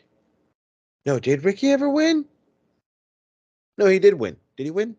He won. He did, maybe? I believe Sting won it from Flair on this one afterwards. It was Sting. Yeah, I'm not thinking. Yeah, I don't think Ricky. It was actually Sting's first reign after this reign. That's right. That's right. He did have a really early run. Holy fucking crap. I keep forgetting about Sting's early runs. Every time I think of Sting in a world title run, I'm always thinking like 92, 93. But yeah, Surfer Sting. There you go, Surfer Sting, bro. May 7th, 2000, Jeff Jarrett won his second WCW World Championship, defeating DDP and the champion, David Arquette. That damn David Arquette. In a triple cage match at Slamboree, and unlike previous triple cage matches where opponents had to make their way from the top to the bottom, the rules were practically reversed in order to make the triple cage depicted in Ready to Rumble more accurate. Yep. I really like this concept though, where you start off in the bottom cage, which is basically a Hell in a Cell. Then you got to climb up through a trapdoor to get to the roof for the middle cage, where there's a bunch of weapons. Then you got to climb to the top to grab the belts. It's basically a ladder match on top of a cage match. It is fucking crazy, and I like it. They should have done more, honestly. Mm-hmm. But it's scary as shit up there. Oh yeah, because they were like rope ladders too, so it wasn't like a sturdy steel ladder that you could climb. It was a rope ladder on top of 2 cages. Back on a goddamn jungle gym. And obviously you did need to get a ladder in the bottom cage to get to the roof through the trapdoor. It was nuts. It was fun. It looked very fun. Very fun. Every time I watch Ready to Rumble, I'm like, this match needs to happen more often because it's nuts. Mm-hmm. Yep. Complete with David Arquette riding into the cage on a friggin' bike. David Arquette. Total dickhead. Perfect. May 8th, 2007, on an episode of SmackDown, which aired on the 11th, Edge cashed in his Money in the Bank to defeat The Undertaker for the World Championship. Taker had only just defended the title against Batista in a cage match before being attacked by Mark Henry, so Edge cashed in on the ultimate opportunity, which of course earned him the nickname The Ultimate Opportunist. Mm-hmm. And also was his second Money in the Bank. Number 2. May 9th, 1999. A lot of people probably forget about this. Kevin Nash defeated DDP at Slamboree to win his second WCW World title. I barely have any memory of Kevin Nash as WCW champion. I know he was WWE champion for almost a year, and the ratings tanked. Tanked so bad. Oh shit, this one. May 9th, 2019, Shane Taylor defeated Jeff Cobb, Brody King, and Hiroki Goto. What a hoss fight. At New Japan Ring of Honor War of the Worlds to win the ROH TV title. Yeah, for the fucking TV title, boy. God damn. Those are 4 big boys. You're telling me, bud. That's like giants and midgets, but the giants always win. Yeah. But the giants always win. May 10th, 1999, my all-time favorite episode of Raw, and was also the highest ever rated episode with 8.1 million. These days, you just reverse those 2 numbers. Commissioner Shawn Michaels overruled Shane McMahon and rebooked the entire show to spite the corporate ministry members. HBK put the Acolytes, Bradshaw and Farouk against each other in a lumberjack match, Test versus Big Boss Man in a nightstick match because 90s. Because I was gonna say because 90s. Because 90s. Patterson and Briscoe defeated the Main Street Posse in a losers leave WWE match. Ken Shamrock took on China. Big Show versus Paul Bearer, with the stipulation that The Undertaker would lose his shot against Austin if any Ministry member interfered. Cactus Jack versus Midian and Viscera in a hardcore match. And the main event was just below the budget. Austin, Rock, and Vince versus Triple H, Taker, and Shane, with Shawn Michaels himself as a special referee.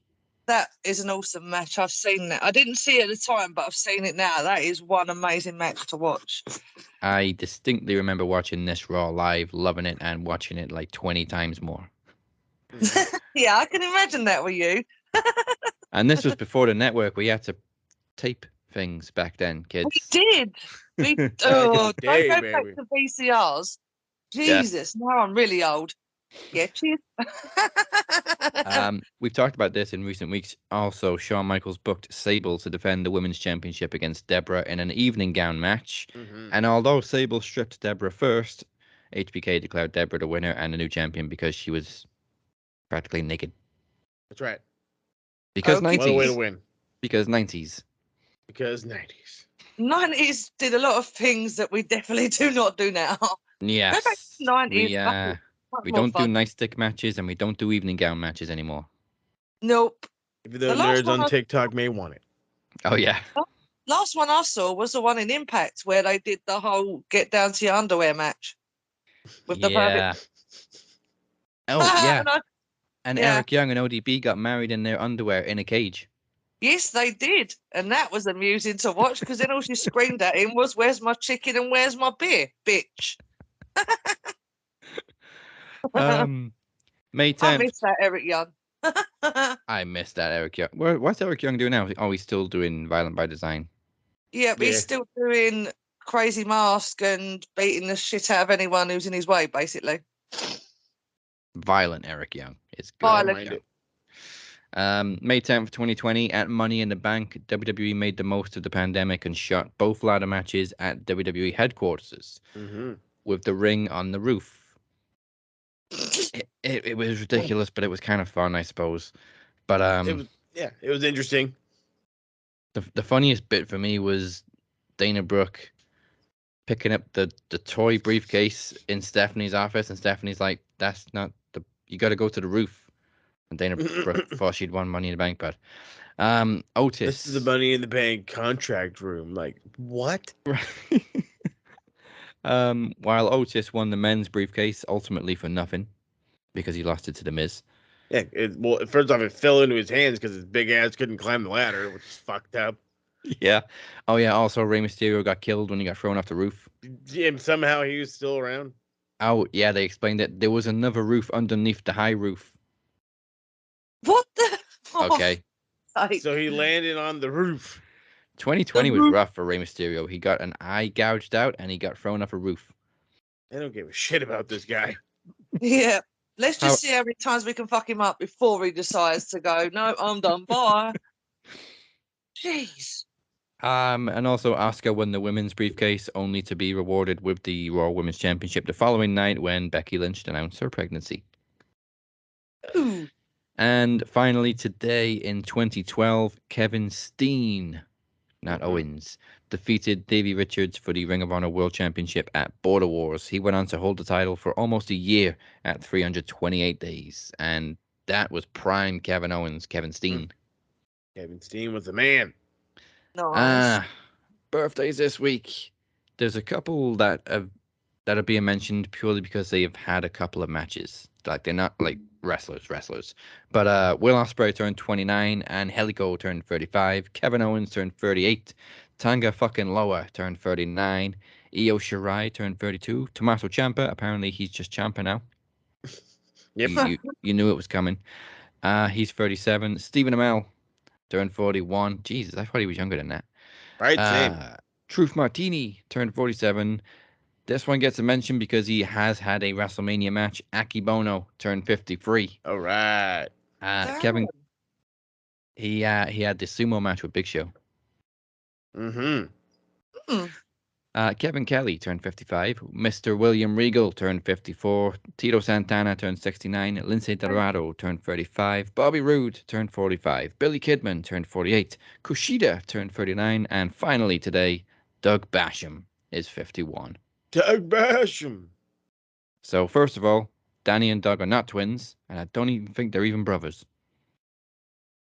I don't think so either. But there you go. It's Doug Basham and Kushida's birthdays today. Now, we are 2 weeks away from our next special event. It takes place the week of AEW's Double or Nothing, so of course we'll feature predictions for that. It's Trivia Takeover Lucky Number 7 on May 24th and 26th. It kicks off with the traditional Champions Chase for the Knowledge Championship as Phoenix attempts to see off his challengers in the match that no Knowledge Champion has ever survived. His challengers consist of Chad Malcolm and Moses Marquez, and there is one spot left.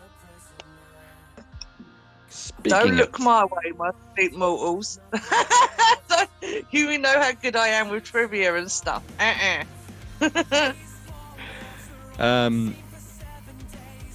Yeah, the only thing the Demoness turns her back on is trivia. Yeah, everything else. She will gladly come after you and, terrorize you. But if you ask her to do anything like that, she kind of goes no to, because she's not very good. And so I got 2 last time, didn't we? If I remember rightly. Hey, it's better than none. What's Amir up to? 2012. Oh yeah, 2012. Speaking of Moses and Chad, they are also going head-to-head for Chad's television championship with the added stipulation announced last week by the lawyer himself that if Moses does not win, he will join us in the jury. Ooh. Bringing out the gavel. Son of a bitch. And that is official. Son of a bitch. Official. And more work for El Jefe. The Shape took it upon himself to choose a mystery opponent to face Moses in a promo exhibition. Nobody was brave enough to answer Moses' challenge at Promo Mania, so I would love to see who the Shape has found. I'd also love to see how he's making announcements without me knowing. I was gonna say, you and me both, bro. What the fuck's going on around here? We have our ways sometimes. We can play, we know from me, I'm Nicola, but I also have my dark aura. So, it is easy to, they get up to their own things. The Demoness does what she wants when I'm asleep, so, yeah. Oh, whoa, jeez, crap. Well, obviously, if I'm awake as me, in my human form, then I'm not doing much. But if... Shut up. Sorry, Dave just made a stupid comment. You're not hearing what he said. Okay. That is a good point. I have been kind of sleep deprived lately. There you go. Has a Demoness been keeping the Shape or trying to terrorise the Shape by any chance? No, it's the little demon. The little demon. Oh, your little lovely little demon. And in the optional main events, whoever walks away from the Champions Chase as Knowledge Champion will have the option to cash that title in to take on the first ever Jester's Justice for the World Championship. So if you want my gold, you got to surrender yours first, even if you've only just won it and escaped the board. For more information, go to maxwrestling.net/takeover7, and if you need more explanation on Jester's Justice, go to maxwrestling.net/Jester's Justice. That's how websites work. Jester's. You said Jester's quite a lot there, mister. I need to say it when I'm drunk. There you go.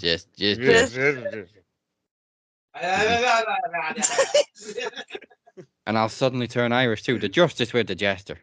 There you go. Oh my God, you and Dave would get on so well, I swear to God. You and him drunk. For fuck's sake. Yeah, you two drunk would be hilarious because he does this pretty much the same, all accents and staggers. Staggers, yeah. We amuse ourselves. Yeah.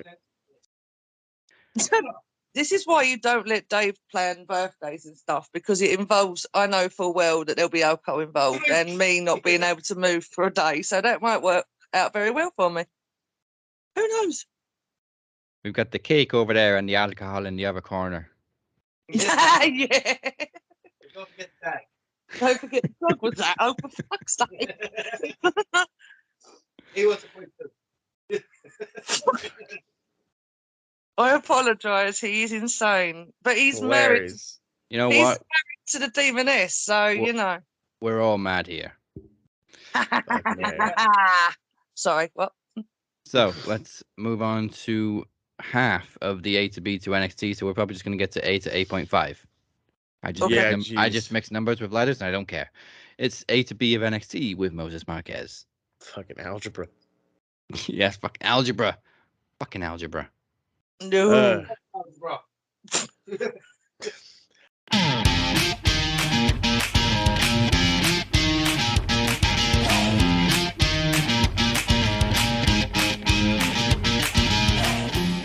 All right, NXT wasn't the fucking worst thing ever, but I mean, it didn't exactly start on a good note. There's first off, they recapped last week and how it ended and how fucking Joe Gacy abducted and or kidnapped, however you want to put it, fucking Braun Breaker.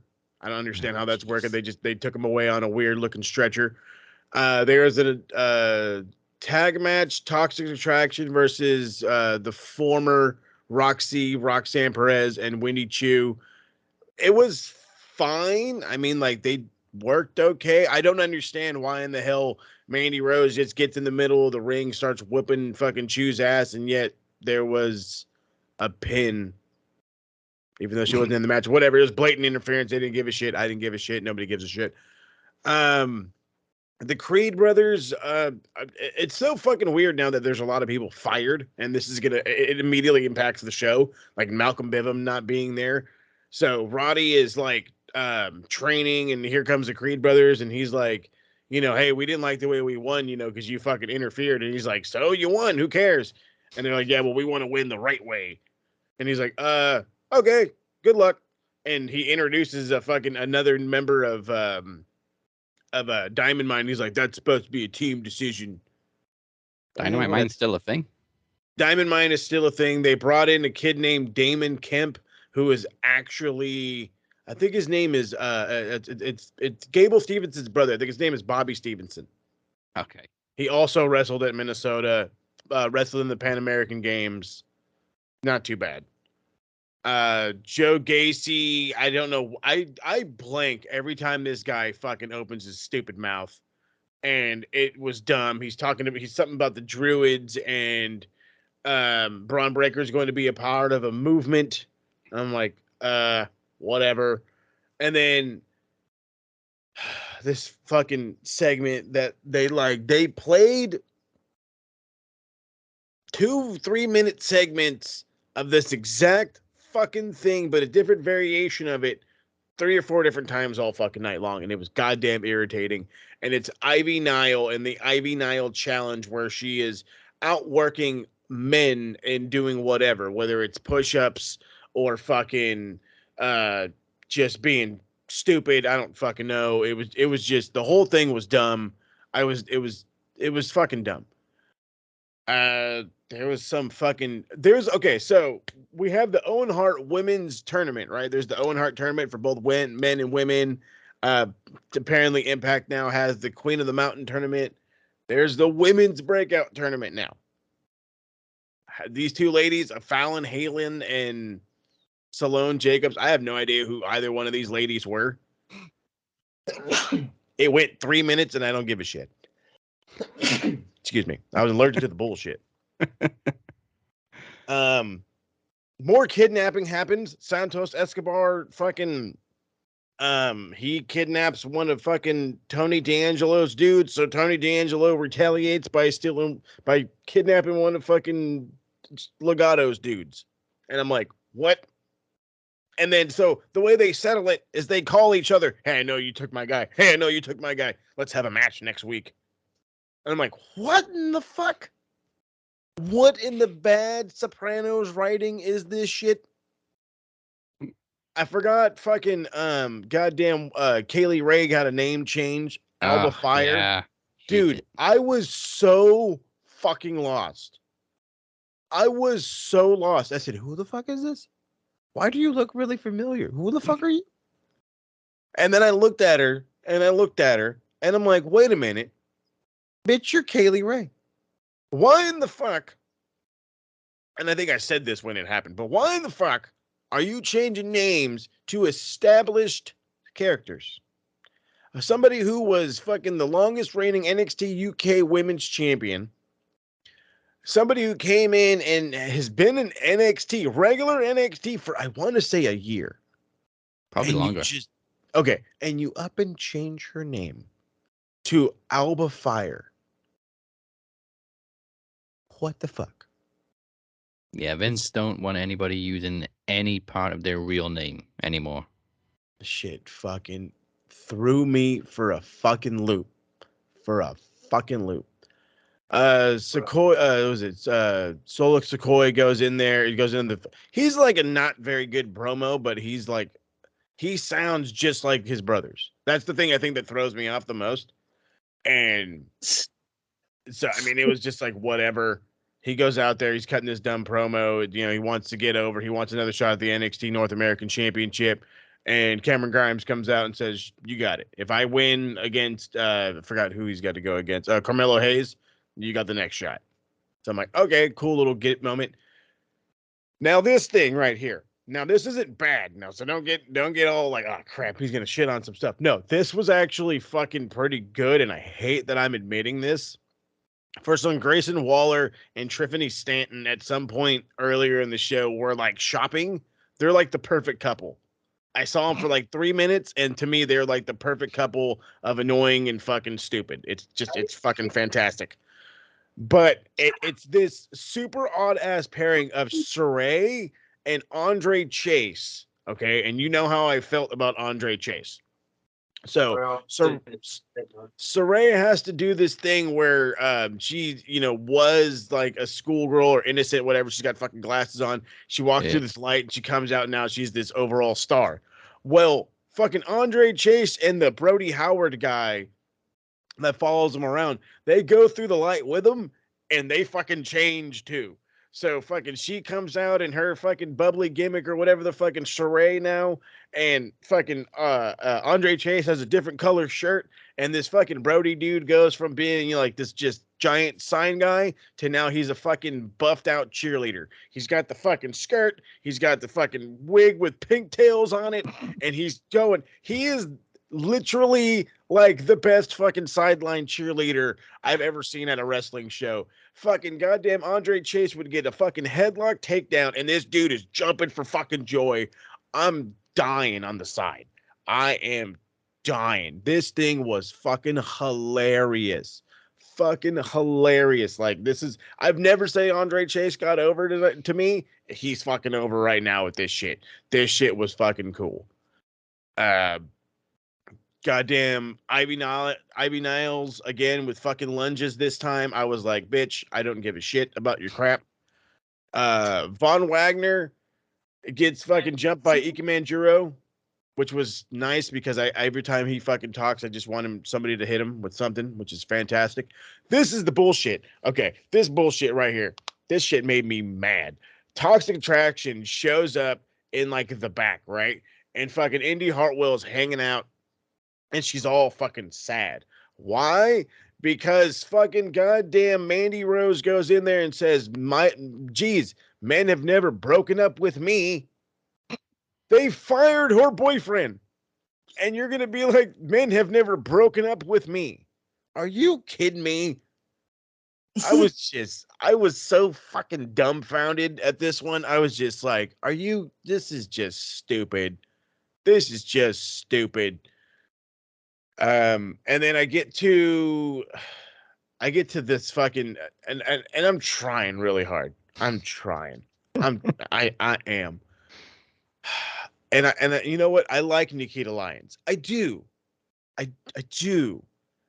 But I think it's, that certain part of me that likes her and not my brain. And that's okay. That's okay because I'm a man and it's acceptable. No, it's not, but it's the facts. And honestly, this whole match, I don't even know who this fucking Arena Andrade, whatever this fuck lady's name is, Arena Grace. I have no idea what her name is. All I know is this entire match, I was like, I'm thinking with my dick.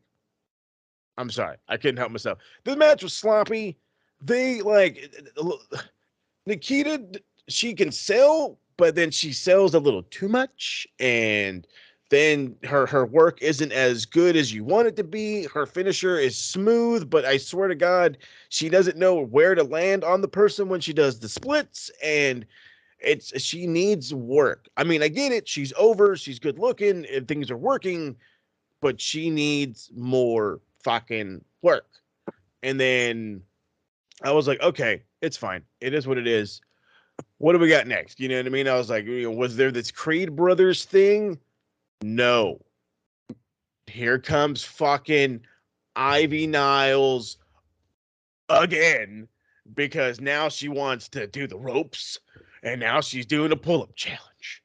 Broad, you're 5 foot nothing, like 112 pounds soaking wet. If I was 5 nothing and 112 pounds soaking wet, I better be able to do a bunch of fucking pull-ups too.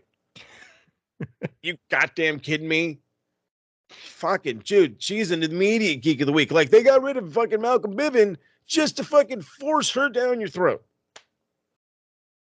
You know what? I think that's the first ever previous wrestler of the week that's become a geek of the week. Fucking well, I might be wrong on that, but Geek talk of the about week. talk about fucking decline like nobody's business. should we hit the music? Hit the fucking music. Geek of the week time. Pencil neck geek, grit-eating freak, scum-sucking peahead with a lousy physique. He's a one-man, no-cut, losing streak. Nothing but a pencil neck geek. Pencil neck I don't care about your exercises. I don't give a shit about your calisthenics, about your bullshit. You're a fucking wrestler. Get your ass in the ring and shut the hell up. This fucking campy bullshit. If this is going to get anybody over, dude, if this actually gets her over, then hey, shame on me. And I'll go ahead and I'll take the blame like I do. But when it fucking fails something fierce and it's gonna, don't fucking blame me, because this is stupid. This is stupid. Okay, so she can outwork a bunch of fucking dudes. Can she wrestle them? Asuka may not be able to out wrestle a bunch of dudes, but she can sure as hell kick their ass. How much you make that fucking notion? Otherwise, shut up. Like, this is dumb.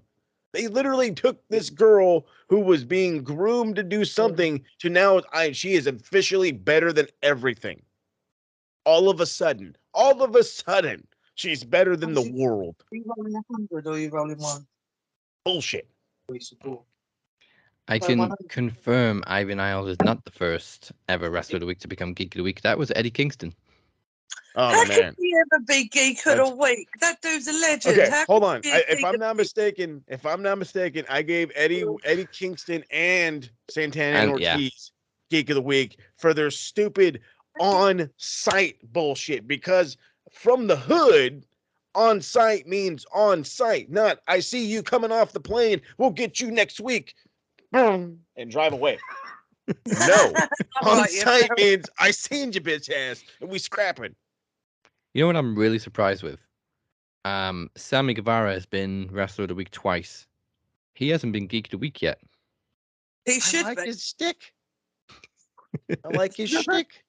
People hate on me for that. They're like, oh, well, you don't, I don't understand how you like the Sammy thing. He's a heel. Yeah. Him and his lady are heels. Like, you're not meant to like them. You're not meant to love them. You're not meant to be happy with what they're doing. You're meant to be grossed out by them. They're meant to be that overbearing, disgusting high school couple that you hated growing up. That's what they're meant to be. They are And one just step. grow. Fucking high school. Exactly. It's high school shit. It makes you relive the crap you hated back then. They are one step away from doing it in the corner. Exactly. Oh, it looks like they're dry humping each other. Secondary school, son. Exactly. That's the shit right there. You know what? He should really start wrestling and he can comment, but as he don't, I'm just commenting on comments. you're commenting on comments. So for There it That's what we is. do. That's what I was gonna say. That's what we do. This is also the most interaction you lot have had with Dave, because normally he's not here, but he is, and he's now just a giggle fest. So he's just like, yeah, It is. there you go. He's had beer. He's happy now. So apologising to everyone, because I have a crazy man who lives with me as well. It's all So, good. yeah. That's how you know we're entertaining. Oh yeah, definitely, definitely. And now for the best of the week.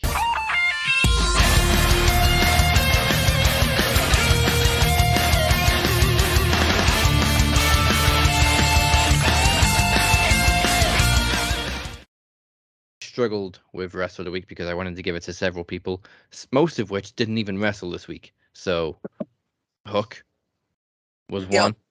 Wardlow. Neither of them had a match this week, but I wanted to give them wrestler of the week. But I'm gonna give it purely on the basis of him actually having a match. Adam Cole, baby. Adam Cole. Yeah. For a beautiful sharpshooter and a Beautiful switching shot. music tease. Mm-hmm. However, moment of the week, I will tie between the formation of Hookhausen, which was a beautiful moment, and the Jericho Appreciation Society getting ambushed by fucking West Side Story. Can we talk about Jericho's freaking jacket, please? That thing. What was he wearing? He got was the wearing ultimate stylist. He was wearing money. He was wearing something, but I did sit there and go, okay, that's new. He does have his way, I suppose. Jericho was Seth Rollins before Seth Rollins was cool, where he used to just wear the most outlandish stuff he could find. Yeah. Actuals. And finally, dumbest moment of the week goes to Jim Cornette opening his mouth. What did he say? I must have missed this. So last week, there was a segment where Julia Hart teased joining the House of Black because obviously she had stuff sprayed in her eye and it didn't happen and whatnot. Jim Cornette says, "This is the worst segment I've ever seen on wrestling television because there was no redeeming value to this. This material was so horrible that nobody cared. Anybody who came up with this story should be sent away to prison. There's no punishment too heinous. Nobody should have been forced to watch this. You send that kid, Brian Pillman Jr., to tell his story, which is hokey bullshit. He's tried so hard that he ended up screaming and squeaking, trying to put his soul into it for rotten creative." So, Jim Cornette, thank you. Jim Cornette called this. It was a heinous anus. There wasn't quite enough F-bombs for a Jim Cornette quote there, but he called it the worst segment he's ever seen on wrestling television. So we're going to ignore Triple H humping a mannequin. We're going to ignore Eddie Guerrero getting a rectal exam. We're going to ignore the Revival getting itching powder in their trunks. Mm-hmm. Actually, yeah, we're going to ignore the whole Katie Vick storyline. I was going to say Katie Vick. We're going to ignore AJ Styles having... No, wait, that was Impact. A mystery baby. But... Impact. That was so cliche. The custody battle. Stupid. The custody battle of Dominic. Dominic on a pole. Oh, yeah. Fuck. But yeah, according to Jim Cornette, this was the worst segment in the history of wrestling television. Says that every week. He's the commentator, honey. Oh, for God's sake, never mind. Oh yeah, let's also ignore Vince McMahon blowing himself up. Oh, can he do that again? But this time it actually works. Can we just blow him up? That'd be fun. Oh, what about Val Venus getting his pee-pee chopped off? Oh, God. Yeah, jubby the pee-pee. Some of which Jim Cornette was involved with, but no, we draw the line at Julia Hart not turning heel. I mean, That's the worst segment. I can admit that there's no diminishing value, there's no diminishing return, whatever the bullshit is. Yeah, you got nothing out of it. I can understand that argument, and we can leave it at that argument. But that's it. Like, I don't understand what fit you're throwing for. It wasn't the worst thing ever. It was just a wasted segment, which is unfortunately something wrestling has a tendency to do every now and again. Yeah, they're just dragging it out a little too long. That's all there is to it. Like, she is still going to turn heel. I'm sure it's coming. Calm down there, corny. CM Punk also had a Twitter beef this week with Eric Bischoff. which is great. Oh, fucking Because God. Eric Bischoff is so far up Vince's ass. He really is, though. And the Sorry, fucked up yeah. thing is he showed up more on fucking AEW than he has in fucking WWE recently. Yeah. Until he got inducted into the Hall of Fame. Yep. And now he's sniffing ass. Now he's all WWE because he got the ring. Got that. I think you two just broke Dave because he's now in hysterics on the floor laughing. I got that bitch right there. See, I got one too. Fuck out of here. Shit. I don't give a shit about his product. Space Girls hold my shit. Punk basically said the old bitter guys like Eric Bischoff needs to keep their nose out of it. I agree. Facts. Oh my God. Sorry. They're never going to ask me on this show again, you know that, right? No. Who needs a laugh track? I was gonna say, right? Fucking we're set, man. All you got to do is record his laugh, and that's it. You've got something funny because he sounds like Muttley. We've already achieved more than the Big Bang Theory. There you go. And with that, your week is complete. Thank you, everybody, for spending your Thursday with us. You know where to find us at Max Wrestling UK on Twitter and at the Captain 512 and SMRPodNet. And of course, our very best. Do you remember your Twitter handle? Mine? Yeah. I do, but I have one thing to say before I disappear. Exactly. That I have a message for a certain Mr. Crimmins from her. He fucked up. Yeah, he really did. Mr. Crimmins seems to have forgotten that once upon a time we had cursed him because he left the promo league, didn't he? Yes. So technically, he's still very much cursed, but when I do release her on him, he will not be coming back. Let's just put it that way. I'm going to make sure that man stops breathing. For making me come back. Mm-hmm. So, Mr. Crimmins, if you are listening to this, she wants your head, she wants to rip your legs off, and she wants to make you scream. And that is the message I have from her. Even I am not that evil. Wait, what do you mean we're cancelled? What? I just got a message. What do you mean we're cancelled? Cancelled? Oh, Steve cancelled immediately. Cancelled. What? I'm joking. I'm Cancelled kidding. immediately. He actually just sat there going, oh my God, oh my God. How many complaints on Watchdog? Fuck him. Yeah, I do remember my Twitter handle. It is Strictly Crime Watch for me. I was really can't. I'm gonna kill you, I swear to God. I really am. Oh, sorry again, people. Trying to do a world-class fucking podcast. You Sam fucking Roberts. World-class podcast. I apologise. It's Nick. Let's see if I can remember it. Nicola Mac 853, the Demoness. Instagram is Demoness and Nicola MacDonald Dave Smith for Facebook if you wish to be brave enough to come and find out what the Demoness is all about. Probably not after what Crimmins just got. No. No. Well, he's gonna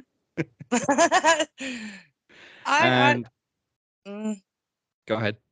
I was going to say I have no control over her when she starts speaking. So. Oh, we know. Funny enough. Or me.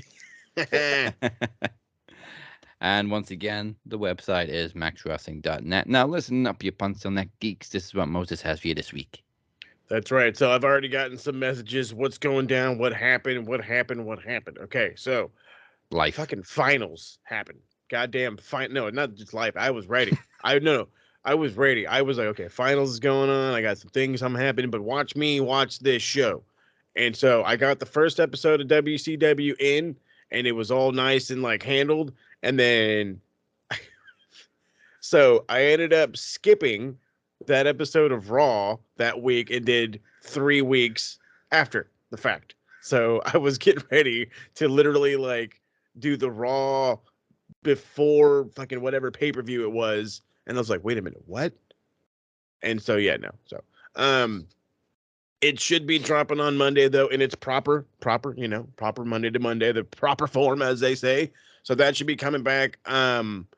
Bolt Ranch stuff is gonna just come as it comes. It's not gonna be a first sure thing. I want to focus a little bit more on bringing retro back on a normal basis, and with that, I want to get on a nice big old schedule, and I kind of want to start that correctly on Monday. But other than that, another thing I'm going to throw into the schedule, I announced on TikTok that I'm going to try to figure out how to get clips of this fun show posted to there. That way people can start to check out Max Wrestling UK's actual fun podcast, because this is where all this began. And because I promised it, since we hit 1,000, Max Wrestling is going on Twitch. Right now, I've been talking to Daz. We are going to consider possibly streaming this show live on Twitch each and every Thursday. It's not a for sure thing yet. We have to work out the schematics and the fun jazz. But Max Wrestling, we're live, pal. Max Wrestling will be doing some gaming, which is apparently what people really want to love and do. And I'm considering doing some like pay-per-view reaction, watch along gimmicks, you know what I mean? Come hang out as we watch a show together, discuss it, blah, blah, blah, blah. So more details on that to come. But just know that by June, if not probably, actually, probably by Double or Nothing, Max Wrestling will be on Twitch. Just in time for TakeOver. There you go. And finally, episode 3 of Open Road is available right now. If you like seeing 3 idiots driving around talking shit, I do. That's the show for you. It's hilarious stuff. Even though I missed last week's one, but I will watch it later. Promise. Binge life. There's also a couple of outtakes from the cinematic sequel. You wouldn't believe how difficult it is to make a flamethrower work. Oh, I can only imagine. Oh, We should ask Chris Jericho, though. And with that said, join us next week for the Go Home Show to Trivia Takeover Lucky number 7. And also keep a lookout for the season finale of Ryan Squared Season 2 this weekend, featuring your very own Max Wrestling crew. Once again. As well as the Demoness as well. Of course you're making a cameo. Everybody makes a cameo on Ryan Squared season finale. But I actually made mine months ago. Like literally, I think before. Yeah, I made it a long time ago. So I look a bit different from what I do right now. So this could be amusing. That's all right. Yeah. Anything is possible in the Ryan verse. I only got to kill him again for the 3rd time. I think it's the 3rd time now, isn't it? Yeah, third time. It's the 2nd time for us. Yeah, and it's me versus Louis again. We blew the house up last year, and it didn't. Apparently, it was the wrong house. Yeah, you don't remember watching that. Yeah. Oh well. Yeah. We'll try again this year. You've been watching the Cap and Mo and the Demoness. Goodbye. Mwah. And good night. Bang. Chad, stop calling the phone. I am so sorry. Sorry, gents. Go on, apologise. Be nice. He says he's sorry. We had fun. It's awesome. It's not like the thing is when he kept on looking at me and I kept muting it, thinking you're not going to say nothing, are you? And he went no, and then obviously he heard you and Mo say something, and that was it. He was like, oh my god, I can bounce off that. The random he keeps making Shaun of the Dead jokes as well on mute. He kept going, Cornetto. Who was Cornetto? All rise.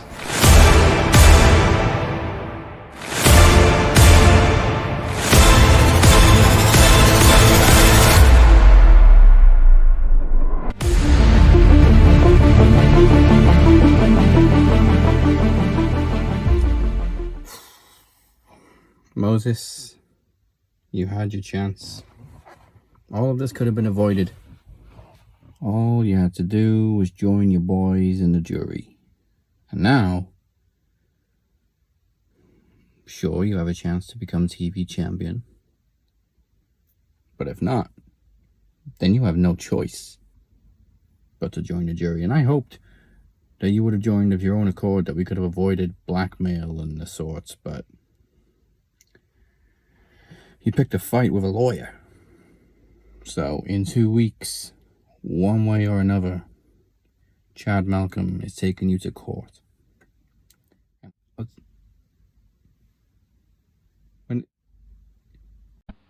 Pardon the interruption, Captain, but someone needs to speak to you and your jury. Max Wrestling and promo fans tuning in worldwide.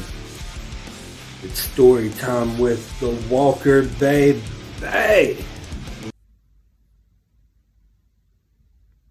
What the fuck? What the... How the fuck did he get into this show? He's supposed to be fired. Son of a... Man, it feels good to be back after what feels like a year, it feels like almost. I'm here to provide an update. Since the captain keeps asking each week, where's Travis? Where's the Walker? Where is he? Even though a month or so ago, the jury debuted and passed judgment on me, saying guilty. Guilty of what, Captain? Guilty of wanting to spend time with my family? Guilty of wanting to spend time with my daughter and teaching her how to ride a bicycle with no training wheels? Guilty of wanting to spend time with my son and teach him how to walk? Or am I just guilty of being the world's greatest dad?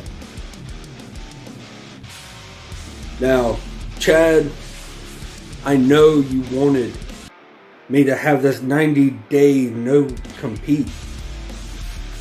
Well, I'm not the only one that can have fun and use Aleksandr Rowen to hack into the show. But I have a good friend that I met at Promo Slam a couple of years ago. He goes by the name The Shape. You see, The Shape has been talking to me over the past few weeks, ever since I got left in my own floor in a puddle of my own blood at the hands of Cypher, who then stole my crown. But I'll get to that in a minute. The Shape approached me and wanting to form an alliance. Dare I say, a faction. In this faction, it is pretty much what the Shape has always done. He goes at, he used to challenge the weak. He used to challenge the ones that needed to rise from the ashes. Well, the Shape has decided to form an alliance and form a faction off the same concept. Those who have felt left out, the ones that consider themselves misfits of Max Wrestling, the ones that have been burned to ashes, the ones that feel like failures. He decided to form this faction to prove to the jury that the jury is not the dominant faction of Max Wrestling, that they are not above everyone else. The jury likes to dabble in bullshit contracts and find loopholes to get what they want when they want it. But that's the difference between the jury and this new faction led by the Shape. We don't find loopholes or cheat. We just take. We take what we want. We take what we earn. We take what we deserve. Now, you saw the Sheik announce that at Trivia Takeover, Moses Marquez will face a mystery opponent. That mystery opponent is a member of our new faction. And let me tell you, that mystery opponent is more dominant, more fierce than anyone in the jury. In fact, dare I say, this mystery opponent is more dominant and more fierce and vicious than anyone else in this faction, including myself. This mystery opponent, even though they are on my side, terrifies the living hell out of me. So have fun, Moses. And while I'm talking to you, Moses, you've probably noticed that Chad has been trying to reach you. Not for an extended car warranty, but to extend your contract to make you a member of the jury. Well, at Trivia Takeover, while you're putting that into consideration, how about you consider joining us? Meet your mystery opponent and then decide which side you are on. Are you on the side of the jury? Or are you going to stand with us and join House of Ashes? Now, you're probably wondering, who's all in House of Ashes? What is House of Ashes? What are they capable of? That brings me back to you, Cypher. And the rest of the jury, take notice in this preview of what we are capable of. Like I said, we don't find loopholes. We don't find stipulations. We just take what we want. We take what we deserve. And as you're about to see,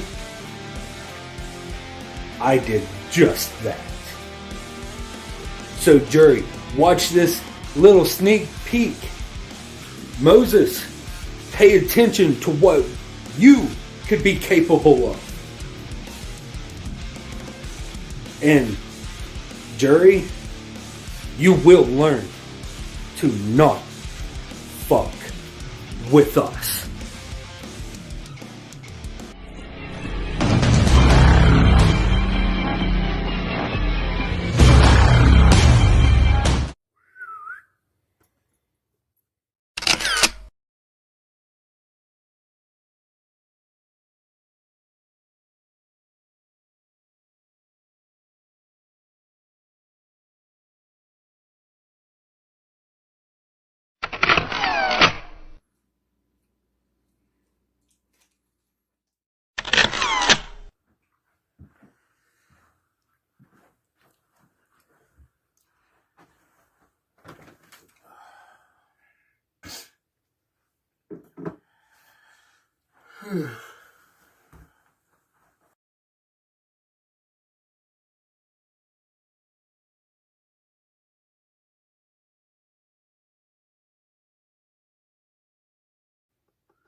The house always wins.